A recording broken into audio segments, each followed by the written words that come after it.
Apa jadinya kalau seorang polisi harus memilih, taat prosedur, atau bertarung demi keselamatan istrinya sendiri? Inilah kisah nyata yang menegangkan tentang keberanian seorang suami menghadapi kelompok ormas ilegal demi melindungi orang-orang yang ia cintai. Assalamualaikum warahmatullahi wabarakatuh. Sahabat semua, selamat datang kembali di channel ini, tempat kita menyelami kisah-kisah nyata penuh perjuangan dan ketegangan. Sebelum lanjut, tulis di komentar, kalau kamu jadi Joko, apa yang akan kamu lakukan? Jangan lupa tekan like, subscribe, dan bagikan cerita ini agar semangat keadilan terus hidup di hati kita semua. Kadang, keberanian bukan soal siapa yang paling kuat, tapi siapa yang tetap berdiri meski tahu nyawanya bisa jadi taruhannya. Ini adalah kisah tentang hati yang tak gentar, dan cinta yang tak bisa dibungkam oleh ancaman. Pagi itu pasar tradisional di kota kecil tempat tinggal Joko mulai ramai. Pedagang berteriak menawarkan dagangan, pembeli lalu lalang sambil menawar harga, dan aroma rempah serta sayur segar memenuhi udara. Di sudut barat pasar, Ria, istri dari Aibtu Joko, tengah merapikan dagangannya. Ia dikenal sebagai pedagang sayur yang ramah dan jujur, selalu memberi timbangan pas meski pelanggannya cuma beli setengah ons cabai. Namun beberapa bulan terakhir, wajah ceria Ria perlahan memudar. Setiap kali melihat pria asing berkeliaran di lorong pasar, matanya langsung waspada. Ia mulai gugup setiap kali melihat pria berpakaian serba hitam dengan emblem aneh di lengannya, anggota ormas liar bernama Grip. Kelompok itu dikenal suka menjaga keamanan pasar, padahal semua pedagang tahu maksud mereka sebenarnya, meminta uang secara paksa dengan dalih iuran kebersihan dan perlindungan. Awalnya mereka datang sopan, menawarkan keamanan. Tapi setelah beberapa minggu, nada bicara berubah jadi kasar. Bu, minggu ini belum setor ya? Jangan salahin kami kalau dagangan ibu nanti berantakan sendiri, ujar salah satu dari mereka, sambil tertawa dingin. Ria yang saat itu sendiri, hanya mampu menggigit bibir. Tangan kirinya gemetar saat mengemas kangkung. Ia tahu benar, melawan bisa berujung bencana. Puncaknya terjadi di hari Jumat, saat pasar sedang padat-padatnya. Dua anggota Grip datang dan menghampiri lapak Ria. Tanpa banyak bicara, mereka membalikan keranjang sawi dan melempar timbangan milik Ria ke tanah. Beberapa pembeli menoleh, tapi tak satu pun yang berani campur tangan. Salah satu pelaku mendekat ke telinga Ria dan berkata lirih, kalau minggu depan gak setor juga, siap-siap ya Bu. Jangan salahin kami. Ria pulang siang itu dengan langkah berat. Baju kebaya hijaunya penuh noda, dagangan tinggal setengah, dan uang hasil jualan tak cukup untuk menutup modal. Sesampainya di rumah, ia langsung masuk ke dapur dan duduk diam di sudut. Wajahnya pucat, tangannya masih kotor oleh tanah pasar. Joko yang baru pulang dinas terkejut melihat kondisi istrinya. Ria, kenapa? Tanyanya cepat. Ria menatap suaminya dengan mata berkaca-kaca, lalu dengan suara gemetar, ia menceritakan semua kejadian di pasar. Wajah Joko menegang. Ia mengepalkan tangan. Meski selama ini ia dikenal sabar dan patuh prosedur, kali ini hatinya sebagai suami terusik. Ini bukan lagi sekadar urusan warga. Ini tentang orang yang ia cintai, orang yang selama ini menemaninya dalam suka dan duka. Mulai hari ini, aku gak akan diam lagi, ucapnya pelan tapi tegas. Di dalam benaknya, ia tahu risiko yang harus ia hadapi. Tapi di dalam hatinya, ada satu tekad kuat, tidak akan membiarkan ketakutan memenjarakan orang-orang yang ia cintai. Hari itu, suasana di rumah Joko lebih sunyi dari biasanya. Setelah mendengar kisah istrinya, ia tak banyak bicara. Tapi dalam diamnya, pikirannya bekerja cepat. Ia menatap keluar jendela, melihat halaman kecil yang biasa digunakan anak-anaknya bermain, lalu kembali menatap wajah Ria yang masih murung di dapur.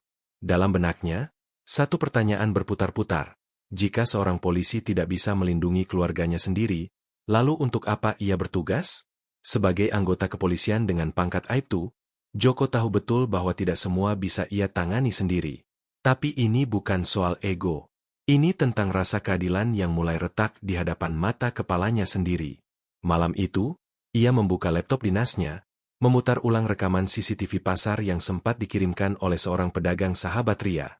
Wajah-wajah pelaku jelas terekam. Bukti sudah cukup. Besoknya, di kantor polisi sektor tempat ia berdinas, Joko menghadap atasannya, Kompol Wahyu, dan menyampaikan laporan lengkap beserta bukti video dan kronologis. Ia tahu, tindakan yang akan ia ambil bisa berisiko. Menyentuh ormas liar seperti Grip tidak semudah menangkap maling ayam. Mereka punya koneksi, punya pengaruh, dan sering mengintimidasi balik aparat. Namun Kompol Wahyu tak ragu memberi lampu hijau. Kalau kamu siap, saya siapkan tim kecil. Tapi pastikan semua sesuai prosedur. Jangan ada celah, ucapnya. Joko hanya mengangguk. Malam itu, ia mengumpulkan 4 rekan terpercaya. Bukan sekadar teman kerja, tapi sesama polisi yang pernah ia selamatkan dalam operasi sebelumnya. Mereka tahu, ini bukan sekadar operasi penangkapan biasa. Rencana pun disusun. Mereka akan menyamar sebagai pembeli, mengamati gerak-gerik anggota Grip yang kerap berkeliling pasar setiap hari Selasa pagi. Tanggal operasi ditentukan, posisi disusun, dan penyamaran dilatih. Joko sendiri akan turun langsung. Ia ingin melihat dengan mata kepala sendiri bahwa para pelaku itu tak akan menyentuh siapapun lagi. Hari operasi pun tiba. Pagi itu pasar terlihat seperti biasa, ramai, padat, dan penuh suara. Namun di antara kerumunan itu, Joko dan timnya mengamati dari beberapa sudut. Tak butuh waktu lama, 2 orang yang sudah mereka tandai sejak awal mulai menghampiri lapak demi lapak. Di tangan mereka ada catatan nama, dan mulut mereka tak henti mengeluarkan ancaman pelan. Ketika mereka sampai di depan lapak seorang ibu tua yang enggan membayar, salah satunya mulai merusak dagangannya. Dalam hitungan detik, Joko memberi aba-aba. "Amankan," teriaknya. Tim yang menyamar segera mengepung para pelaku. Tak ada perlawanan berarti, hanya umpatan kasar dan wajah marah. 2 pelaku langsung diborgol di tempat, dan 1 lagi berhasil ditangkap setelah sempat kabur ke lorong belakang pasar. Saat dibawa ke kantor polisi, salah satu dari mereka menatap Joko dengan senyum sinis. "Lu pikir udah menang, Pak Polisi? Bos kami gak bakal tinggal diam." Kata-kata itu terdengar ringan, tapi penuh ancaman. Dan Joko tahu, ini baru permulaan. Ia pulang malam itu dengan wajah tenang, tapi di hatinya muncul perasaan tak enak. Karena meski berhasil menangkap pelaku, bayangan ancaman lebih besar mulai mengintai dari balik gelap. 3 hari setelah operasi penangkapan itu, suasana rumah Joko berubah jadi lebih waspada. Ia mengganti semua kunci pagar, memperkuat gerendel pintu belakang, dan meminta anak-anaknya tak keluar rumah tanpa izin. Ria mulai berjualan lagi, tapi kali ini selalu diantar dan dijemput oleh Joko atau adik iparnya. Meski begitu, ada perasaan tak nyaman yang terus menggantung di udara, seperti ada mata yang mengawasi setiap langkah mereka. Dan benar saja, malam keempat sejak penangkapan itu, sekitar pukul 2 dini hari, terdengar suara keras memecah keheningan. Sebuah batu bata melayang ke jendela depan rumah Joko. Kaca pecah, serpihannya berserakan di lantai ruang tamu. Di pagar, ada coretan merah bertuliskan, "Berani lawan, siap hilang." Joko langsung terbangun dan keluar dengan membawa senter serta tongkat. Tapi lorong sudah kosong. Hanya suara anjing tetangga yang menggonggong dari kejauhan. Keesokan harinya, mobil dinas yang biasa ia parkir di sisi rumah ditemukan dalam kondisi dicoret dengan cat semprot. Kata-kata kasar terpampang jelas di pintu belakang. Joko tahu, ini bukan kerjaan anak nakal. Ini terorganisir. Ini tanda dari Grip. Mereka mungkin tak berani melawan langsung di kantor polisi, tapi mereka ingin meneror lewat ketakutan. Yang paling membuat hati Joko panas adalah ketika Ria pulang dari pasar dan berkata dengan suara pelan, "Mas, tadi aku merasa diikuti. Pas aku berhenti beli sayur, aku lihat 2 orang pakai motor ngintai dari jauh." Wajah Ria pucat. Ia sudah mencoba bersikap tenang, tapi nada suaranya gemetar. "Aku takut, Mas. Mereka tahu rumah kita. Mereka tahu anak-anak kita." Mendengar itu, Joko tidak bisa tinggal diam lagi. Ia tahu sistem hukum butuh waktu. Tapi sebagai polisi dan kepala keluarga, ia harus mengambil langkah cepat. Ia menghubungi rekannya di unit reskrim untuk melakukan pemetaan ulang pergerakan sisa anggota Grip yang belum tertangkap. Dari hasil intelijen internal, diketahui bahwa kelompok ini bukan hanya sekadar pemeras pasar. Mereka punya markas kecil di pinggiran kota, dan kerap berpindah tempat untuk menghindari kejaran aparat. Joko mulai menyusun laporan taktis. Ia ingin operasi yang lebih besar, yang bukan hanya menangkap kaki tangan, tapi membongkar akar organisasi Grip hingga ke pemimpinnya, Doni, pria yang selama ini dikenal licin dan selalu lolos dari hukum berkat koneksi dan suap. Namun Joko juga tahu, ini bukan lagi tentang tugas semata. Ini sudah menyentuh ranah pribadi. Rumahnya diteror, istrinya dibayangi ketakutan, dan anak-anaknya mulai bertanya, "Kenapa kita gak boleh keluar, Pak?" Dan saat Joko menatap mata anaknya malam itu, ia tahu, ia tak bisa mundur. Jika sekarang ia takut, maka teror akan menang.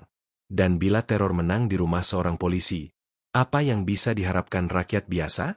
Malam itu, di balik cahaya remang di meja ruang tengah, Joko duduk memegang berkas intelijen dan memetakan strategi. Ia tak hanya berpikir sebagai penegak hukum, tapi sebagai seorang suami dan ayah yang harus mempertaruhkan segalanya. Ia tak butuh pujian. Ia hanya ingin memastikan satu hal, bahwa mereka yang mengancam keluarganya tidak akan pernah merasa aman lagi.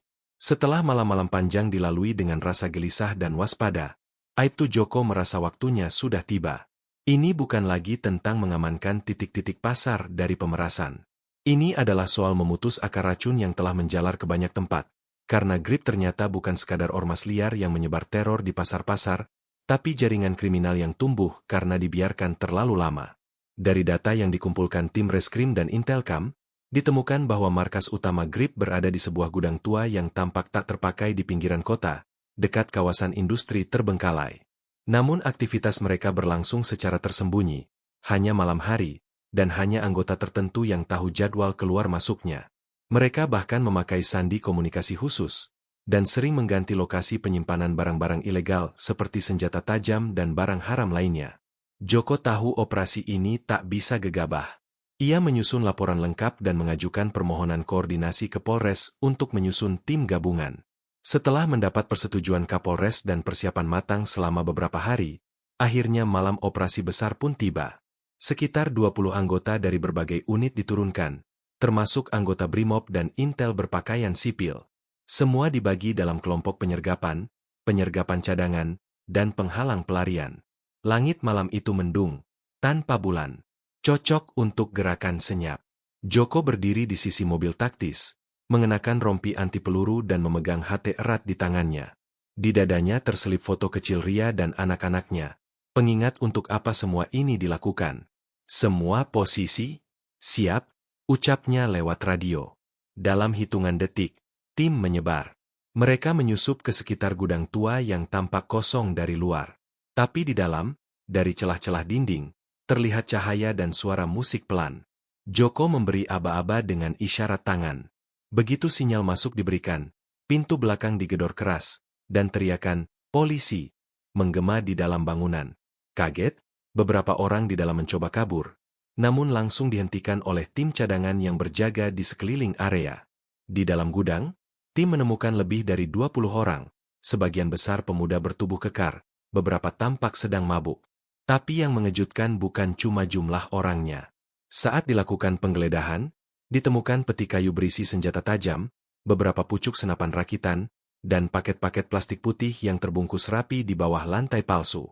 Hasil uji cepat menunjukkan bahwa isi plastik itu adalah narkoba jenis sabu dalam jumlah besar. Gudang itu bukan hanya tempat mereka berkumpul. Itu adalah pusat operasional kejahatan, tempat uang dari pemerasan dicuci, senjata disalurkan, dan barang haram diedarkan. Fakta ini membuat Joko dan tim terdiam sejenak. Mereka tidak menyangka bahwa operasi ini akan membuka simpul baru dari jaringan yang jauh lebih luas dari yang mereka bayangkan. Namun di balik keberhasilan itu, satu hal membuat Joko kecewa. Doni, sang pemimpin Grip, berhasil lolos. Ia disebut-sebut sempat keluar 1 jam sebelum penyergapan, dan meninggalkan jaket serta rokok yang masih menyala di ruang belakang. Seolah tahu bahwa sergapan akan datang, Doni menghilang tanpa jejak. Meski begitu, Joko tetap tegar. Ia menatap gudang yang kini menjadi TKP dengan wajah tegas. Satu persatu kita bongkar.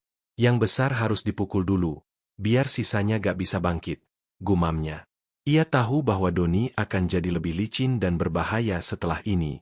Tapi satu hal yang pasti, Doni tak akan bisa bersembunyi selamanya. Malam setelah penggerebekan, markas Grip telah dikuasai.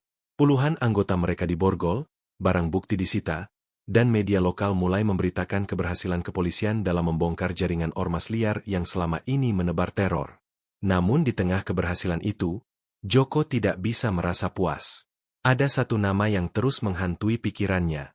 Doni. Doni bukan preman biasa. Ia cerdas, licik, dan dikenal punya hubungan dengan tokoh-tokoh kuat di balik layar. Bahkan beberapa tersangka yang tertangkap pun enggan menyebut nama lengkapnya. Kalau kami buka mulut soal Doni, bisa-bisa keluarga kami jadi korban, ujar salah satu pelaku dengan nada gemetar. Hal ini membuat Joko semakin geram. Bagi dia, selagi Doni masih bebas, maka ancaman belum benar-benar berakhir. Dari hasil pelacakan kartu ponsel dan rekaman CCTV jalan raya, diketahui bahwa Doni kabur ke arah perbatasan kota dan kemungkinan besar bersembunyi di rumah kerabatnya di kota Selaras, kota kecil yang berjarak 2 jam dari pusat kota. Joko segera berkoordinasi dengan Polres setempat, menyusun operasi pengejaran dengan kekuatan minimal tapi gerakan cepat dan senyap.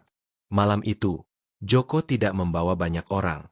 Hanya 4 anggota kepercayaannya yang ikut serta. Mereka berangkat pukul 11 malam dengan kendaraan tak bertanda. Jalanan sunyi, hanya lampu jalan dan suara jangkrik yang menemani. Di sepanjang perjalanan, Joko menatap keluar jendela sambil mengingat kembali wajah Ria. Betapa ia pernah ketakutan, menangis di pelukannya karena teror orang-orang Doni. Kini, saat untuk membalas dengan keadilan telah datang. Setibanya di perumahan yang dituju, suasana tampak sepi. Rumah tempat Doni diperkirakan bersembunyi tampak gelap. Namun sebuah mobil hitam dengan plat nomor palsu terparkir rapi di depan garasi.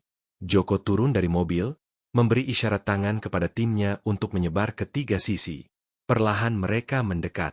Saat Joko hendak mengetuk pintu, tiba-tiba terdengar suara mesin mobil dari arah belakang rumah. "Lari!" teriak salah satu anggota. Doni yang menyadari keberadaan polisi langsung melompat ke dalam mobil dan tancap gas. Pengejaran pun dimulai. Jalan sempit perumahan berubah jadi arena kejar-kejaran. Sirine tak dibunyikan.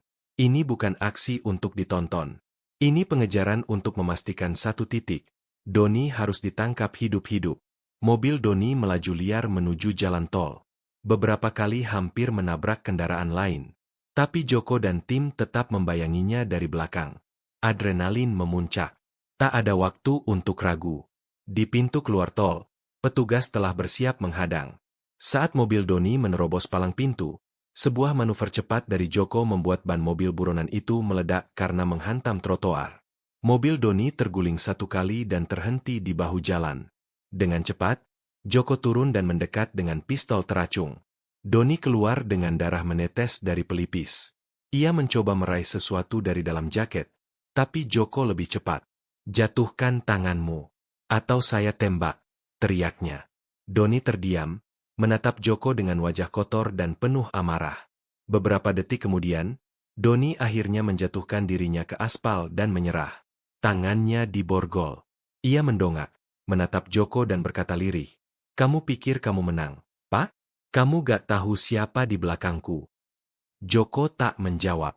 Ia hanya menatap wajah lelaki itu dengan tatapan tegas, lalu berkata pelan, "Yang saya tahu, kamu gak akan menyentuh istri saya lagi. Atau siapapun di kota ini." Pagi pun mulai menyingsing.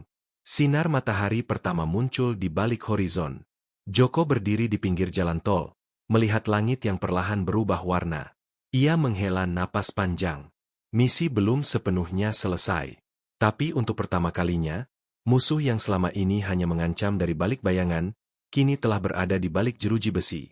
Setelah Doni resmi ditangkap dan dijebloskan ke sel tahanan, kota tempat Joko bertugas kembali tenang. Pasar-pasar yang sebelumnya dicekam rasa takut kini ramai kembali. Pedagang tersenyum saat berjualan, pembeli tak lagi khawatir dengan ancaman uang keamanan. Warga mulai percaya bahwa hukum masih berdiri tegak, dan bahwa keberanian satu orang bisa menyalakan nyala harapan bagi banyak orang lain. Namun bagi Joko, ketenangan itu tidak datang dengan mudah. Setiap malam saat ia pulang ke rumah, ia masih memeriksa pintu belakang 2 kali. Ia masih melihat ke kaca spion setiap kali mengantar anak-anak sekolah. Luka psikologis yang ditinggalkan oleh ancaman dan teror tidak sembuh begitu saja, terutama bagi Ria. Meski kini ia bisa kembali berdagang dengan tenang, matanya selalu waspada. Ia menjadi lebih sering memeluk anak-anak tanpa alasan, seolah tak ingin kehilangan mereka barang sedetik. Joko tahu betul, Jaringan kejahatan seperti Grip bisa saja tumbuh lagi dengan wajah berbeda. Ia sadar bahwa Doni hanyalah satu dari sekian banyak bayangan gelap yang masih bergerak di bawah permukaan. Tapi satu hal yang ia pelajari selama semua ini adalah, diam bukanlah pilihan, apalagi bagi seorang penegak hukum yang punya keluarga untuk dilindungi dan rakyat untuk dijaga. Suatu sore, Joko duduk di beranda rumah, ditemani teh hangat dan suara tawa anak-anaknya yang bermain di halaman. Ria datang membawa piring pisang goreng, dan duduk di sampingnya. Mereka tidak banyak bicara, hanya saling menatap, seolah dalam diam mereka sama-sama mengerti bahwa badai telah berlalu, dan meski langit belum sepenuhnya cerah, mereka masih berdiri bersama. Namun di balik momen damai itu, Joko menerima sebuah pesan singkat di ponselnya. "Selamat ya, sudah tangkap Doni. Tapi kau pikir kami hanya ada satu? Tak ada nama pengirim. Hanya nomor acak." Sekujur tubuh Joko menegang. Ia menatap layar ponsel beberapa detik, sebelum perlahan mematikannya. Ia tahu, ini belum selesai. Tapi kali ini, ia tidak merasa gentar. Ia justru tersenyum kecil. "Mas?" tanya Ria heran, melihat perubahan raut wajahnya. Joko menoleh, menggenggam tangan istrinya dan menjawab pelan, "Kalau mereka datang lagi, aku sudah siap." Malam pun datang. Di dalam rumah yang sederhana itu, lampu menyala hangat. Ria membacakan dongeng untuk anak-anak. Joko duduk di kursi kayu, membersihkan sepatu dinasnya. Di sebelahnya, tergantung seragam yang penuh goresan tapi tak pernah lelah berjuang. Bukan hanya seragam seorang polisi, tapi simbol dari seorang suami, seorang ayah, seorang manusia, yang memilih untuk tidak menyerah meski hidup menawarkannya 1000 alasan untuk takut. Dan di akhir kisah ini, satu hal yang tak boleh dilupakan. Kebenaran mungkin tak datang secepat peluru, tapi saat ia tiba, ia akan mengubah segalanya. Karena bagi orang seperti Joko, keadilan bukan hanya pekerjaan, tapi janji yang tak boleh dikhianati.